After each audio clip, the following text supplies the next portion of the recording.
2020 সালের WBP constable প্রিলিমসে আসা একটি গুরুত্বপূর্ণ পিতা পুত্রের অঙ্ক। বলছে পিতার বয়স অর্থাৎ পিতার বর্তমান বয়স পুত্রের বয়সের 6 গুণ। 6 বছর পরে পিতার বয়স যদি পুত্রের বয়সের 3 গুণ হয় তবে পিতার বর্তমান বয়স কত? দেখো, এখানে আমি ধরে নিলাম পুত্রের বর্তমান বয়স x বছর।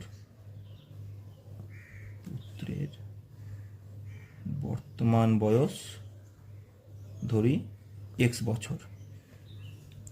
তাহলে কি বলছে, বর্তমানে পিতার বয়স কি হবে? 6 গুণ পিতার বয়স 6x বছর। এবার কি বলেছে, 6 বছর পরে পিতার বয়স যদি পুত্রের বয়সের 3 গুণ হয়। 6 বছর পরে পিতার বয়স পুত্রের বয়সের 3 গুণ। 6 বছর পরে পিতার বয়স কত হবে? এখন 6x, 6 বছর পর আরও 6 বছর বেড়ে যাবে। আর পুত্রের বয়স কত হবে? এখন হচ্ছে x, 6 বছর পর আরও 6 যুক্ত হয়ে যাবে।